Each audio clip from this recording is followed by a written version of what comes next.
지난주에는 예수님의 강림이 벌써 임했다고, 왜냐하면 마지막 때가 왔다고, 핍박이 많기 때문에, 그래서 이것으로 인하여 요동하거나 두려워하지 마라. 그리고 핍박의 심판의 때는 먼저 배도하는 일이 있고 그 다음에 이제 심판이 있는데, 아직 배도하는 일도 일어나지 않았기 때문에 심판은 아직 멀었다. 지금은 언제냐면 지금은 억제당하고 있는 그때다. 그래서 세 시대가 있다 말씀드렸습니다. 억제의 때가 있고 배도의 때가 있고 심판의 때가 있다. 지금은 억제의 때다. 요동하지 말고 두려워하지 말고 이때 복음 열심히 증거하고 경건에 힘써라. 이제 이런 말씀을 드렸습니다. 그리고 배도의 때가 오고 심판의 때가 와도 너희들은 안전하다. 왜냐하면 사랑과 진리 안에 거하기 때문에 그렇다. 이제 이렇게 결론이 냈습니다. 그리고 이제 오늘은 다시 한번 데살로니가 성도들을 생각하며 하나님께 감사기도 하는 것이 나와 있습니다. 첫 번째 감사의 이유는 하나님께서 너희를 택하셨다. 하나님이 주도권이죠. 하나님이 아브라함을 택하시고 우리 예수님이 베드로를 택하신 것처럼 하나님께서 너희를 택하셨다. 이 처음부터라는 말은 첫 열매로 택하셨다. 그래서 너희를 택하고 다른 사람을 버렸다 이 말이 아닙니다. 다른 사람을 구원하기 위해서 너희를 먼저 택했다. 이런 뜻입니다. 너와 내 집이 구원을 받는다.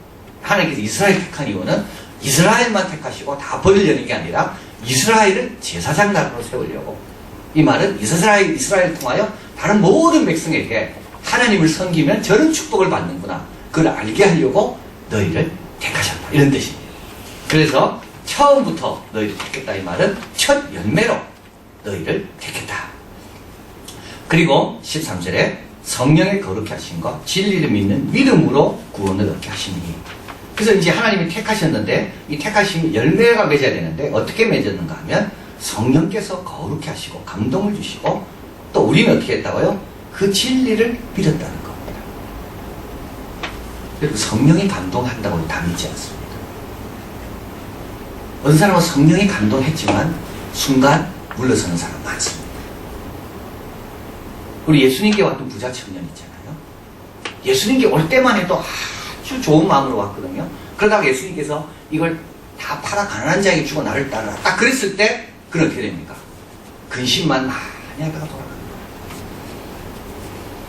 그러니까 지난주 말씀드렸지만 이거는 너무나도 귀한 일이기 때문에 구원 얻는 것은 하나님께서 우리에게 동의할 수 있는 기회를 딱 주십니다. 성령께서 감동 다 주십니다. 그리고 나서 마지막은 어떻게 됩니까? 그 감동에 따라서 내가 용기 있게 딱 붙잡아야 되는데 이때 많은 사람들 어떻게 한다고요? 미루든지 양보하든지 달려가든지. 동의라는 거는요, 동의 자체가 은혜입니다. 왜냐하면 뭔가 동의할 게 있어야 동의하잖아요. 우리 하나님께서 우리에게 동의를 요구하신다는 말은 뭡니까? 하나님께서 이미 다 하셨기 때문에 우리에게 동의를 요구하시는 거예요.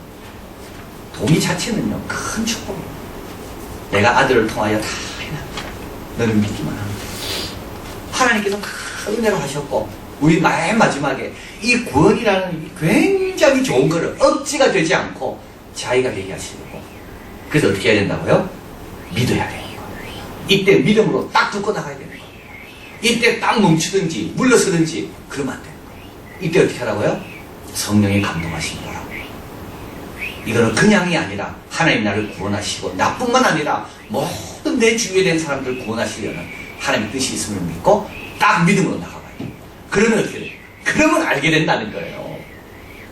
지난주 설교하면서 말씀드렸죠. 사람은 시험해보고 믿으라 되잖아요. 우리 하나님은요, 믿고 시험하고 11조를 먼저 하나님 나라에 드리고 그 다음에 어떻게 하라고요? 우리 창고가 차나를 한번 보라는 거예요. 창고가 차서 드리는 게 아니라 먼저 하나님께 드리고 그 다음에는요, 하나님께서 어떻게 갚으시는지 한번 보는 겁니다. 먼저 하나님께 순종하고 그 다음에는요, 여리고를 무너뜨리는지 안 무너뜨리는지를 7일 후에 이제 확인하면 돼요. 자, 그래서 구원은 성령으로 거룩히 하실 때 진리를 받아들이며 얻게 됩니다. 성령의 감동이 있을 때 이때 어떻게 용기를 내야 됩니다. 그리고 만약에 믿음이 안 생기면 믿음 없는 나를 도와달라고 구해야 됩니다. 네, 믿음을 달라고 구해야 되는 거지. 그때는 어떻게 됩니까? 믿음으로 영생을 얻을 수 있는 그 중요한 순간에 내 믿음이 흔들릴 때는 어떻게 됩니까? 믿음을 달라고 기도해야 됩니다. 순종함으로 동의함을 얻습니다. 12절에 진리를 믿지 않고 불의를 좋아하는 모든 자에게 심판을 받게 하시라 합니다. 이들에게도 진리가 제시됐습니다. 근데 이들은 진리를 믿지 않습니다. 왜 안 믿을까요? 불의를 좋아하기 때문에. 자, 14절 같이 한번 읽겠습니다. 이를 위하여 우리 복음으로 너희를 부르사 우리 주 예수 그리스도의 영광을 얻게 하려 하심이니라. 하나님 우리를 부르시는데 뭐로 부르십니까? 복음으로 부르십니다. 복음은 우리 예수님께서 우리를 위해 오셨다. 죽으셨고 부활하셨다. 예수님께서는 죽음의 권세를 다 이기셨고 예수님을 믿는 자는 우리에게도 똑같은 권세와 열매와 영광이 있다. 이것이 복된 소식입니다. 복된 소식이 예수님 때문에 복된 소식이고 우리는 죽어도 살겠고 살아서 믿는 자는 영원히 죽지 않는다는 얼마나 좋은 소식입니까? 근데 이건 어떻게 해요? 믿는 자에게. 이게 복음인 겁니다. 그런데 하나님 우리를 부를 때 어떻게 부릅니까? 복음으로 부릅니다. 나에게 복음이 누가 전달됐다는 말은 뭐죠? 이거는 하나님이 나를 부르신다. 우리가 다른 사람에게 하나님 부른다는 걸 전하려면 어떻게 해야 됩니까? 복음을 증거합니다. 데살로니가 교회를 하나님께서 어떻게 불렀을까요? 사도 바울을 보내서 복음을 전하게 하심으로 그들을 부르신 거예요. 복음으로 너희를 부르사 우리 주 예수 그리스도의 영광을 얻게 하려 하십니다. 주님 다시 오실 때 우리는 다 영광스러운 모습으로 변화될 것이다. 그래서 구원은 현재의 기쁨이며 동시에 미래의 소망이다. 구원은 현재도 주님과 동행할 수 있으니까 언제든지 은혜 받을 수 있고 언제든지 부를 수 있고 언제든지 그분 교제할 수 있는 현재의 기쁨이며 동시에 또 뭡니까? 미래는 어떻게 된다고요? 그리스도의 영광으로 나도 변화되는 미래의 소망이 바로 이게 구원입니다. 그래서 이렇게 하나님의 택하심, 성령의 거룩해 하심, 예수님처럼 영광스럽게 된 이게 뭐냐면 축약된 신학체계라고 이야기합니다. 우리 하나님은 택하시고 먼저 그리고 성령께서 우리에게 감동하실 때 우리는 진리를 받아들이게 되고 그리고 예수님 다시 오실 때 영광에 참여하게 된다. 이것이 이제 축약된 신약체입니다. 자, 그리고 나서 이제 이렇게 감사하다는 거예요. 너희가 구원을 얻었고 너희들이 그 성령의 감동을 너희들이 소멸하지 않고 딱 붙들었고 그래서 어떻게 구원을 얻었고 그리스도의 영광에 참여한 자가 되고 얼마나 그러니까 참 감사합니까? 생각하면 할수록 구원 얻은 것이 감사한 겁니다. 이제 그리고 나서 격려합니다. 이러므로 형제들아 굳게 서라. 정신을 차리고 있어라. 강물이 몰아치는 상황 가운데 굳게 서 있어라. 필사적으로 그걸 붙잡아라 이 말입니다. 그러니까 2000년 전도 그렇고 지금도 그렇고 신앙생활은 절대 쉽지가 않습니다. 늘 선한 싸움을 싸워야지만이 내 것을 지키는 거지.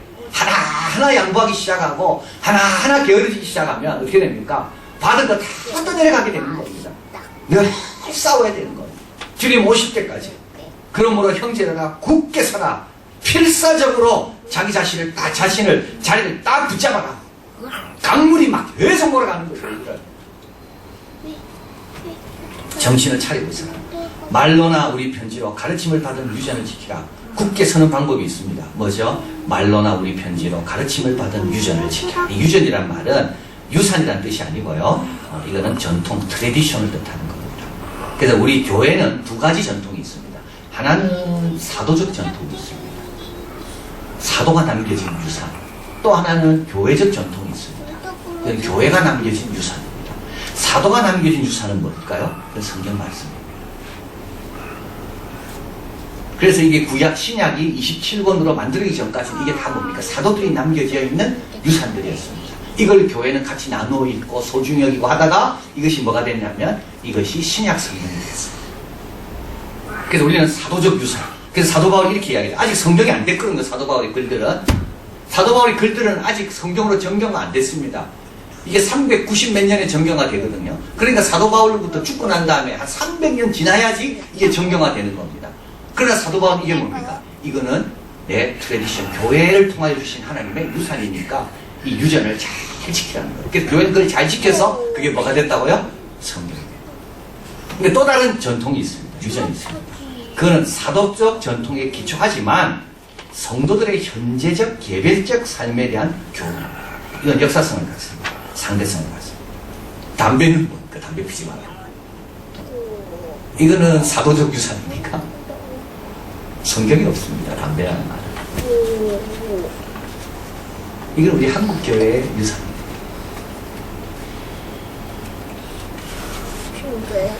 여러분, 신부님들은 다 독신이죠. 이건 성경적인 겁니까?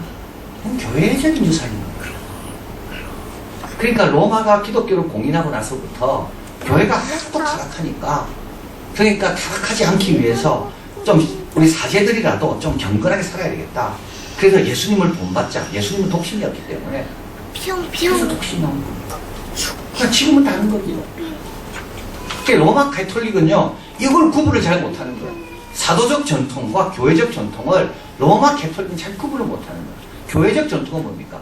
그 시대에 필요한, 그 상황에서 필요해서 교회의 공식적인 가르침. 시대가 바뀌면요, 또 바뀌는 겁니다. 사도적 전통은 안 바뀌는 거예요. 이건 성경입니다. 그래서 교회적 전통은 항상 어디에 점검을 받아야 되는가 하면 사도적 전통에 점검을 늘 받아야 됩니다. 그 원칙 하에서 또 새롭게 만들 수도 있는 겁니다. 예를 들면 어떤 교회는 장로가 있고 우리 교회 같은 데는요, 어떤 교회는요 장로가 없잖아요. 감리교는 권사가 있고 침례교는 안수집사가 있고, 그건 다 뭡니까? 그건 교회적 전통입니다. 그것이 사도적 전통에 맞을 경우, 원리에 맞을 경우에는 지키고, 또 시대에 맞을 경우에는 또 지키고, 어떤 침례교는 또 장로도 세우잖아요. 그러나 그것이 시대에 이제는 다 효용가치가 끝났다. 이 시대에는 그게 필요했지만 지금은 다르다 할 때는 계속 교회적 전통을 새롭게 만들어줍니다. 여성 목사 안수 안 받는 것도 그걸 아니었어요. 여성에게 장로도 없었고요. 그건 그때의 교회적 전통이에요. 지금은요, 훌륭한 여자 목사도 생기고 여자 장로도 세우고, 이게 뭐라고? 이건 교회적 전통이에요.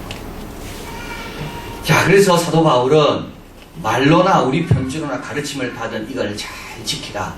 이걸 지킬 때 뭐가 되죠? 두 가지가 일어납니다. 하나는 연속됩니다.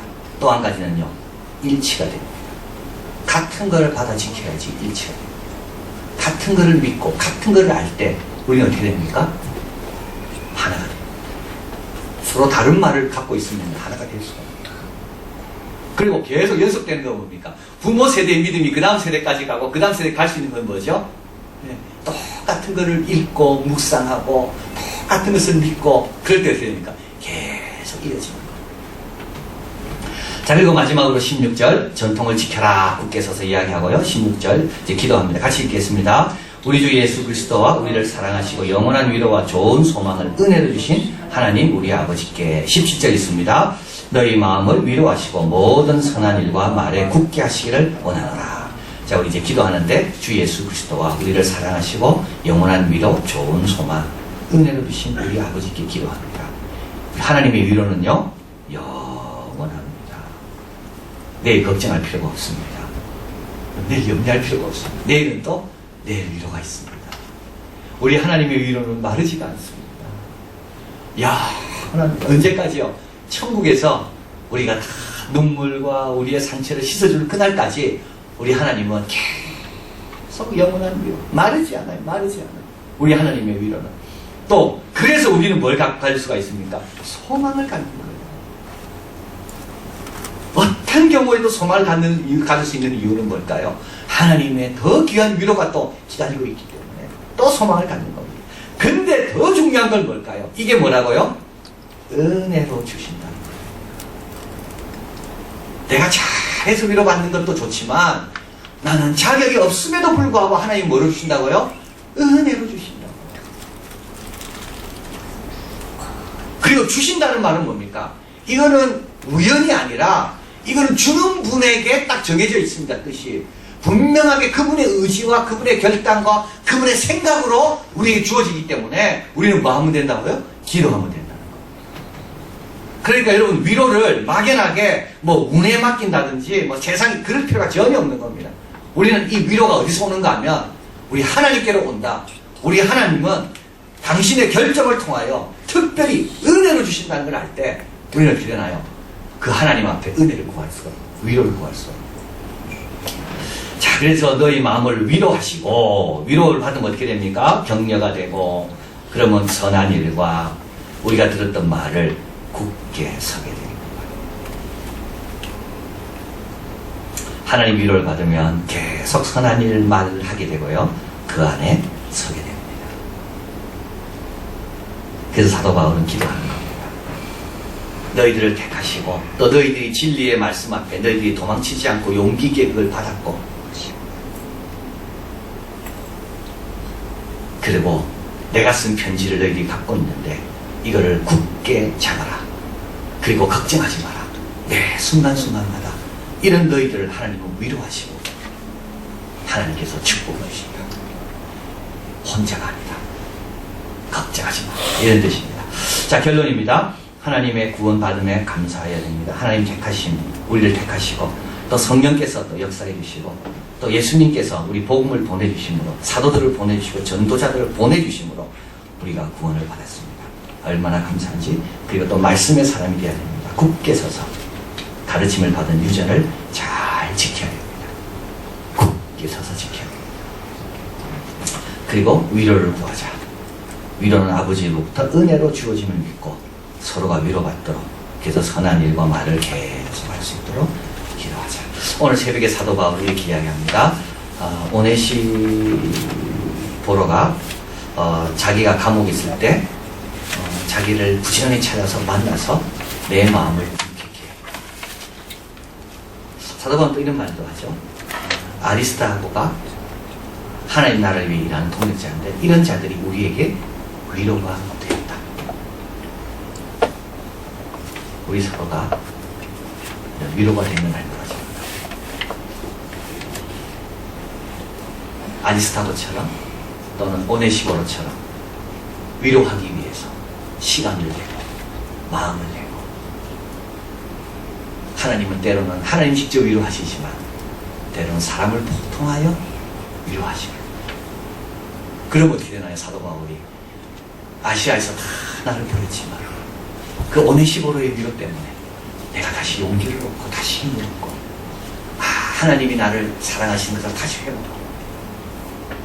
그러니까 우리가 서로 위로해야 되고 하나님의 위로가 있도록 기도해야 됩니다. 우리 아이들 지금 방학 때 열심히 공부하겠죠. 하나님 좀 위로해 주시도록. 하나님 좀 위로해 주시도록. 자기가 없어요. 그러나 은혜로 위로가 있는. 우리 성도들 좀 하나님이 수고하고 땀 흘리는 분들 많이 있잖아요. 하나님 좀 위로해 주시도록.